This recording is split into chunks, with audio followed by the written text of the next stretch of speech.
Major breaking news. An attack has struck the Russian capital. This unprecedented event marks a severe escalation in the conflict, with explosions reported in central Moscow. In the pre-dawn darkness of a Moscow winter, the detonation of an explosive device reverberated through a quiet street, shattering windows and claiming 3 lives. Among the dead were 2 police officers. Within hours, an official from Ukraine's military intelligence, the GUR, conveyed a stark message to the Associated Press. This was a Ukrainian operation, and the officers were targeted for their participation in Russia's war. This strike at the heart of the Russian capital, following closely on the heels of a car bomb that killed a high-ranking Russian general in the same area, marked a dramatic and dangerous escalation in a conflict nearing its 4th year.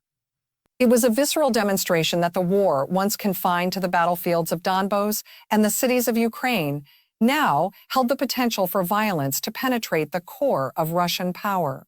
As emergency crews examined drone fragments scattered across the Moscow region from a separate massive aerial attack that saw Russian defenses down 172 Ukrainian drones overnight, the symbolism was inescapable. The front line, it seemed, was everywhere.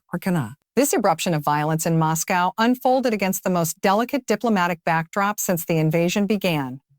In Florida, after marathon talks, American and Ukrainian negotiators had finally hammered out a detailed 20-point plan aimed at ending the war.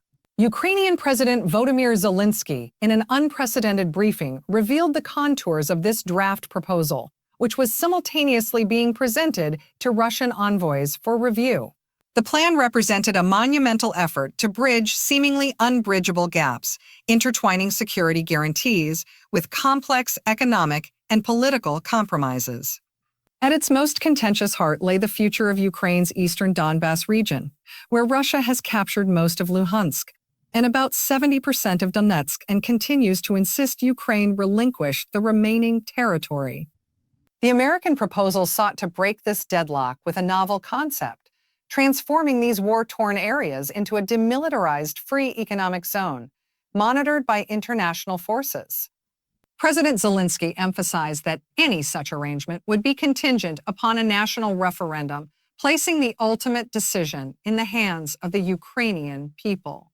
We are in a situation where the Russians want us to leave the Donetsk region, and the Americans are trying to find a way so that it is not a way out. Zelensky stated, framing the U.S. effort as a search for a face-saving format for both sides. Equally complex was the question of the Zaporizhzhia nuclear power plant, Europe's largest, which remains under Russian occupation. The American proposal suggested a 3-way consortium with Ukraine, Russia, and the United States, each holding an equal stake. Ukraine, however, balked at the notion of direct commercial partnership with the aggressor state. How can you have joint commerce with the Russians after everything? Zelensky asked, countering with a proposal for a U.S.-Ukraine joint venture where the American side could independently decide how to distribute its share. Beyond these thorny issues, the draft plan contains sweeping provisions, a Ukrainian army maintained at 800,000 strong in peacetime, specific security guarantees mirroring NATO Article 5 to be enshrined in a separate bilateral pact with the United States, a commitment to hold post-agreement elections, and a colossal $800 billion global reconstruction package aimed at attracting investment into Ukraine's technology, energy, and industrial sectors. The mood in Kiev was one of cautious, weary hope. As one Ukrainian official noted, consensus had been found on most points, but the most difficult matters concerning territory and the nuclear plant would require decisions at the very highest level of leadership. While diplomats exchanged documents, the war on the ground took a decisive and brutal turn towards economic strangulation. The southern port city of Odessa, a historic jewel on the Black Sea and the lifeline of the Ukrainian economy, found itself in the crosshairs of a sustained Russian campaign of annihilation. A relentless barrage of missiles and drones targeted its port facilities, storage reservoirs, and critical energy infrastructure. The aftermath was not merely structural damage, but an environmental catastrophe. Strikes caused a massive sunflower oil spill from damaged storage tanks contaminating the shoreline, killing wildlife enforcing the temporary closure of the Pivy port for cleanup. Ukrainian Deputy Prime Minister Alexei Kba warned that Russia was attempting to cut Ukraine off from the sea, with a focus so intense that he declared, "The focus of the war may have shifted towards Odessa. The strategic intent was transparent. Before the war, Black Sea ports, including Odessa, handled over 70% of Ukraine's exports, and the nation has remained among the world's top 5 exporters of wheat and corn throughout the conflict."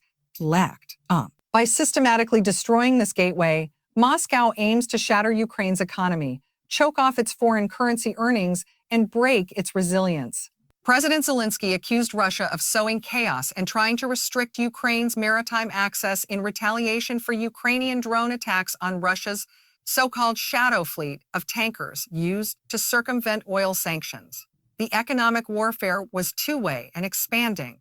Ukrainian naval drones had struck shadow fleet tankers near Turkish waters, and in a significant reach, claimed a strike on a Russian-linked tanker in the Mediterranean. In late November, Ukrainian drones hit the Caspian Pipeline Consortium terminal near Novorossiysk, damaging jetties and disrupting exports of Kazakh oil, a vital source of Russian transit fees, with delays expected to last for months. This brutal contest over the Black Sea and the shocking strikes in Moscow formed the immediate context for a far more ominous strategic shift emanating from the Kremlin. Since the initial invasion in 2022, Russia's nuclear posture has evolved from a doctrine of defensive deterrence to one of active offensive intimidation. This transition is not merely rhetorical. It is being operationalized through concrete deployments, doctrinal revisions, and explicit preparations for nuclear testing. In November, during a special session of the Russian Security Council, Defense Minister Andrei Belousov justified preparations for potential nuclear tests, citing Moscow's view that U.S. actions were undermining strategic stability. The Kremlin, having withdrawn from the Comprehensive Nuclear Test Ban Treaty in 2023, has instructed its defense ministry and Rosatom, the state nuclear corporation, to ensure technical readiness for tests at the Nova Zemlya site.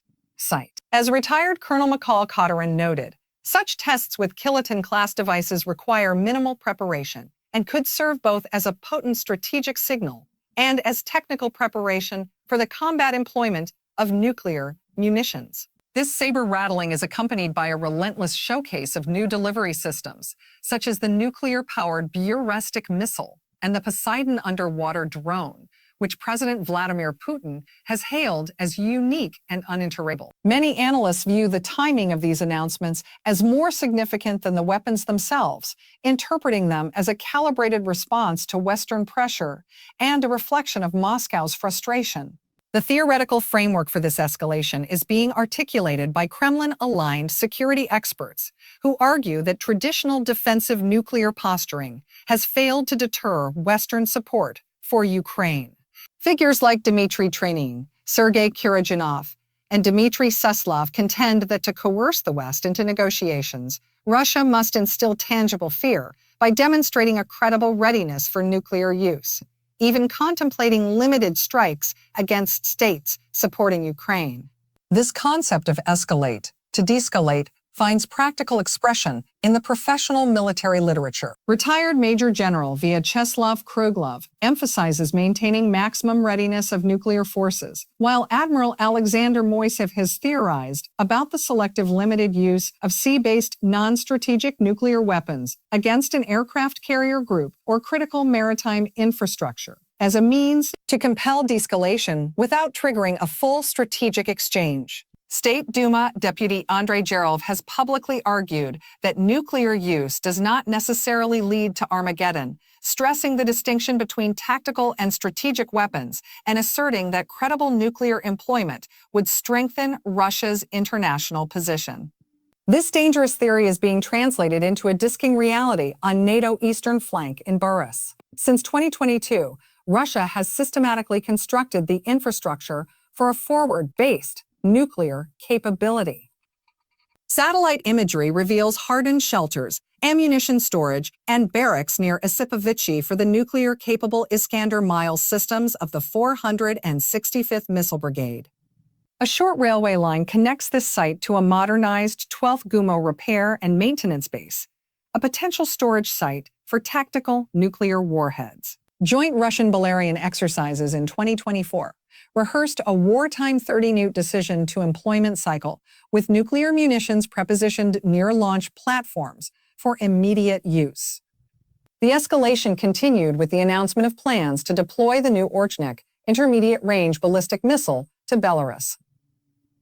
With an estimated range of 5,500 kilometers, the Orchnik is capable of delivering both conventional and nuclear warheads to targets across the European continent.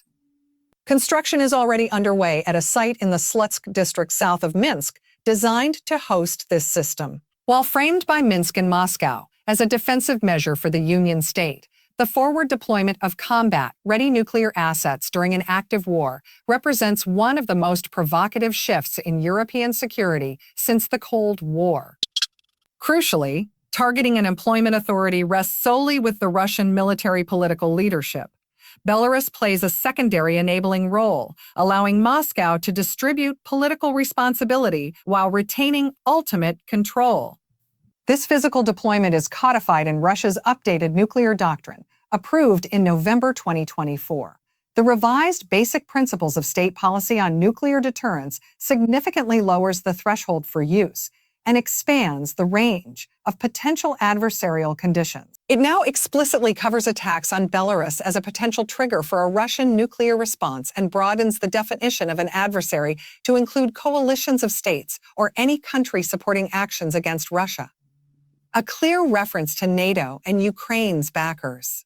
The doctrine also reserves the right to use nuclear weapons in response to reliable intelligence of major aerospace attacks, including missiles or drones crossing the Russian border. This doctrinal shift, combined with the forward deployments, represents a coherent and calculated strategy of nuclear intimidation designed to fracture Western resolve. The objective, as articulated by its proponents, is to instill a paralyzing fear of escalation in Western capitals, thereby delaying weapons deliveries, constraining Ukraine's operational planning, and ultimately coercing a settlement that recognizes Russian gains. Some analysts, however, interpret this relentless nuclear posturing not as a sign of strength, but of underlying weakness and frustration. They argue that Putin's reliance on mafia-style intimidation tactics is an attempt to distract from the Russian military's grueling, costly, and slow progress in Ukraine and its inability to project decisive conventional power. The Atlantic Council's Stephen Blank posits that by constantly brandishing his nuclear arsenal, Putin risks highlighting Russia's conventional limitations, a vulnerability underscored when former U.S. President Donald Trump derided Russia as a paper tiger. The reverberations of this dual escalation, conventional brutality, in Ukraine and nuclear brinkmanship in Europe have triggered a profound and urgent strategic reassessment across the Atlantic Alliance. The long-postulated peace dividend that followed the Cold War has vanished, replaced by a grim realization that the risk of major conflict on European soil is not a historical relic, but a present-day contingency. Senior officials are now publicly discussing timelines. NATO Secretary General Mark Rutte has warned that Russia could be ready to use military force against NATO within 5 years.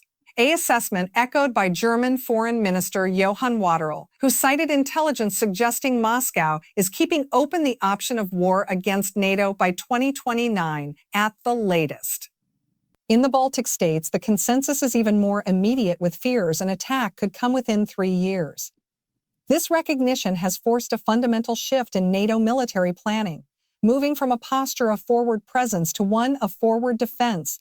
The horrific nature of the Russian occupation in Ukraine, documented by the UN and others to include systematic torture and the unlawful deportation of children, made the alliance's old tripwire concept politically and morally untenable. As Estonian Prime Minister Kaja argued after the atrocities in Bay were revealed, NATO's previous plan to potentially lose territory and liberate it months later was no longer acceptable. Defense had to be effective from the first moment. The challenge, however, is that capability has not kept pace with this new strategic imperative. A recent conference of defense insiders at London's Royal United Services Institute delivered a grim verdict. The United Kingdom and its allies are not prepared for a war that could come within the next few years. Senior research fellow Jack Waddling warned of the peril of planning based on a wish list rather than reality. General Richard Barrons, the former head of UK Joint Forces Command, was more blunt. While the UK is moving in the right direction at its current pace, it would take about 10 years to be ready for war. And our analysis and our allies are saying to us, well, maybe you've got 3 to 5 years, he stated, identifying the gap as a matter of will, societal as much as political. The required transformation is comprehensive, touching every facet of society. It involves rethinking the resilience of critical infrastructure, building up armed forces and reserves, investing in defense industry capacity, and preparing civil society for the possibility of conflict. A message underscored when France's armed forces chief, General Fabien Mandin, told the public the nation must accept losing its children to defend itself. Financially, the change is already dramatic. Spurred by the invasion and sustained U.S. pressure, NATO European members have radically increased defense spending, where only 6 met the alliance's 2% of GDP target in 2021. 31 of 32 are projected to do so this year. In a landmark decision, members agreed in June to raise the target to 5% of GDP by 2035. Public opinion surveys indicate a foundational shift in awareness, with 78% of Europeans expressing concern about the EU's defense and security over the next 5 years. This is translating into concrete national measures. Sweden and Finland have distributed total defense handbooks to households.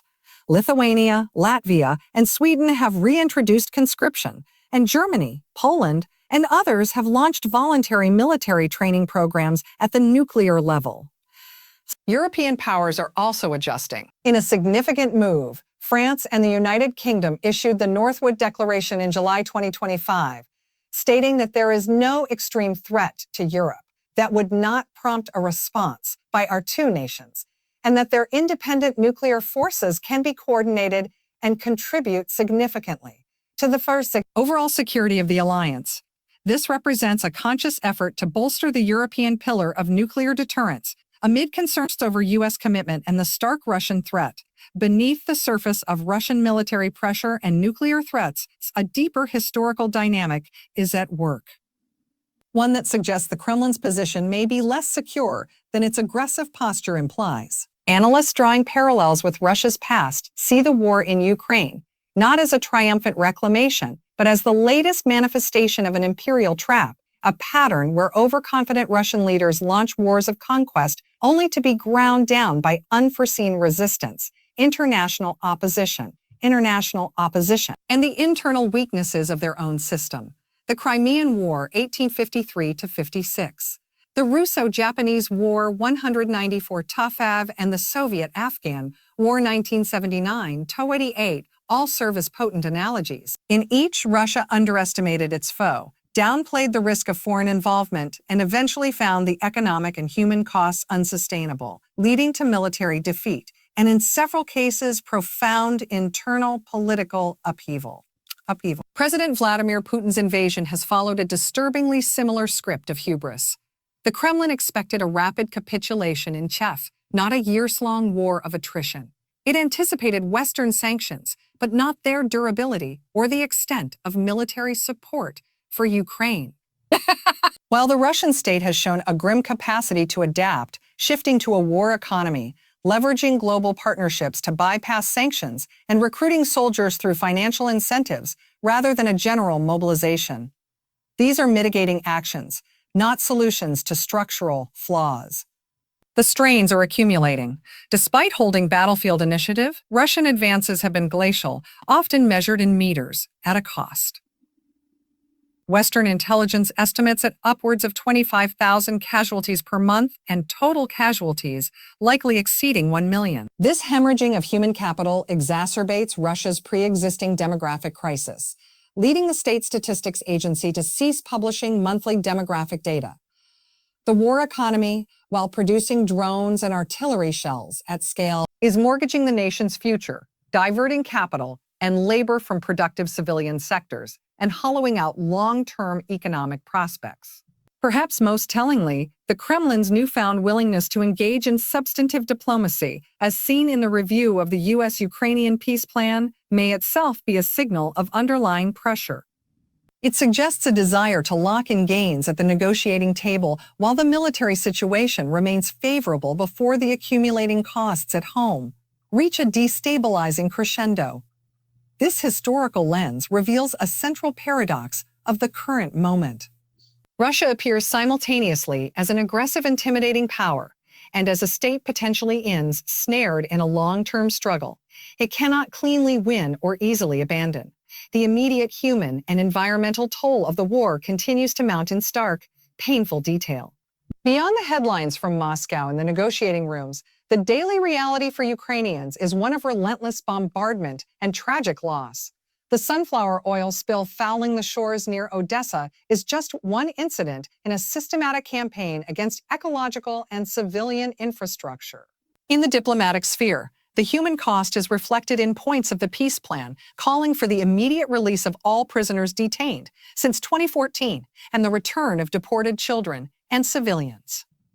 On the ground, the war's brutal legal asymmetries persist, as seen in the 19-year prison sentence handed down by a Russian-backed court and occupied Ditzik to a Colombian national Oscar Mauricio Blanco Lopez for fighting with the Ukrainian army. Meanwhile, within Russia itself, the state extends its long arm of repression beyond its borders as a Moscow court schedules an in absentia trial for German sculptor Jack Tilley, accused of discrediting the military through satirical carnival floats depicting President Putin.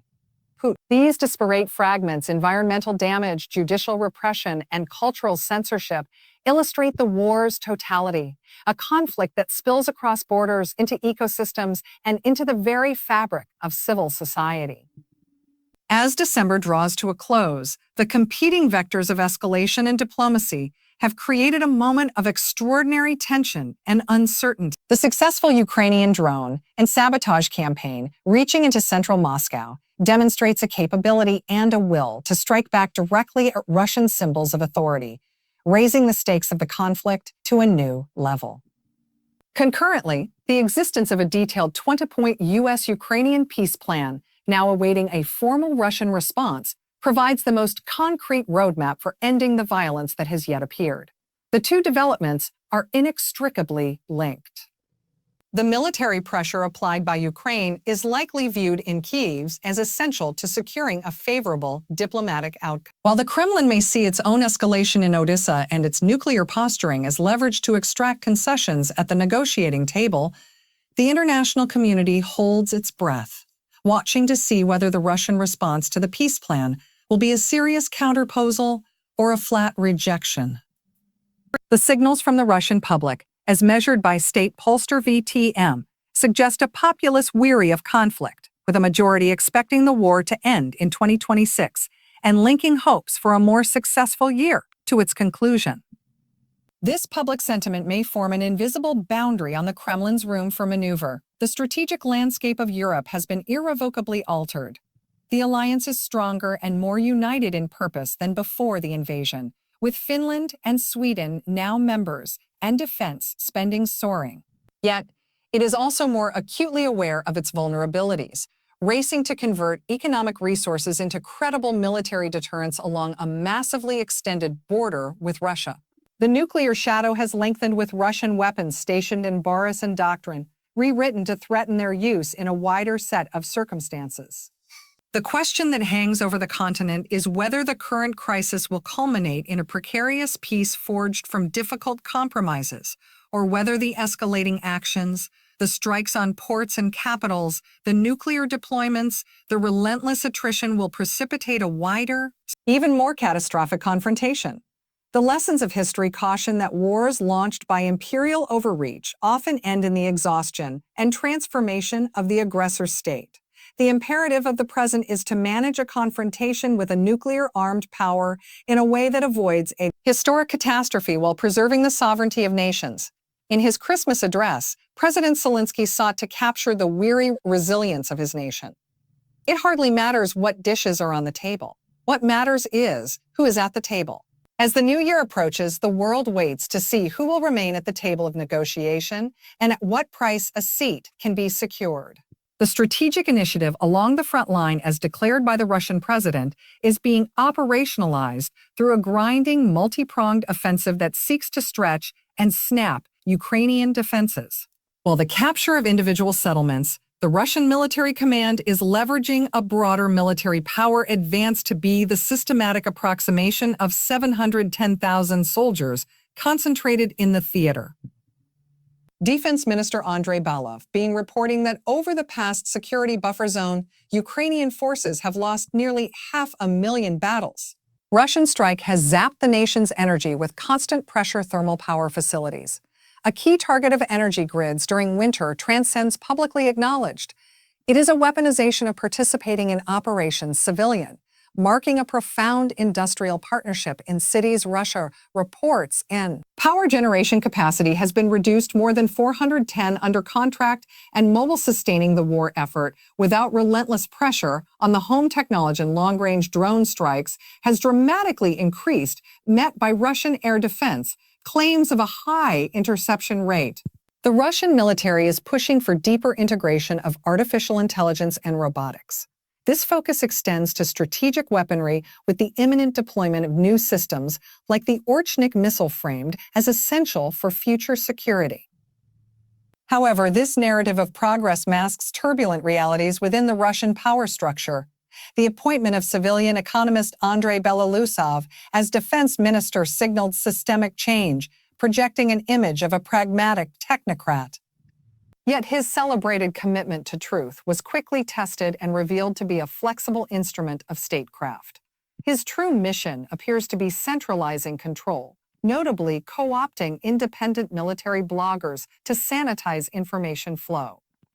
This centralization occurs within a system where ultra-powerful cliques like Rosneft's Igor Sekin operate with impunity, using corporate security assets to enforce their will.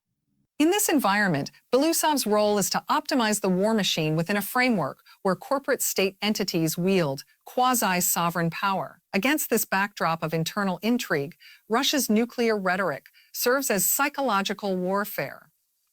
The relentless unveiling of new strategic weapons projects an image of invincibility domestically while aiming to menace Western capitals internationally. Many Western analysts interpret this not as overwhelming strength, but as a mask for conventional weakness. A tool to fracture NATO unity and deter advanced weaponry deliveries by raising the specter of escalation.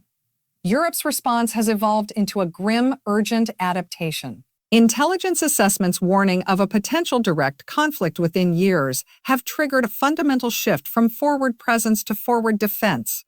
The gap between recognition and readiness is stark, with military experts warning that preparedness lags behind the threat. This has spurred a dramatic increase in defense spending across NATO and a societal shift towards concepts of total defense and civilian resilience. Globally, the war's aftershocks are destabilizing norms. So, the deepening Russia-North Korea axis undermines non-proliferation, while attacks on Ukrainian grain exports weaponize global food security. The deliberate erosion of red lines, including attacks on nuclear facilities and the deportation of children, represents a rejection of post-World War II humanitarian frameworks. As the conflict continues, the trajectories are locked in a dangerous loop. The key may lie in interpreting Moscow's signals. The relentless intimidation likely projects strength to conceal strategic anxiety. The coming period will test Ukraine's resilience, Europe's cohesion, and the Kremlin's patience, with the outcome defining the international order for the 21st century.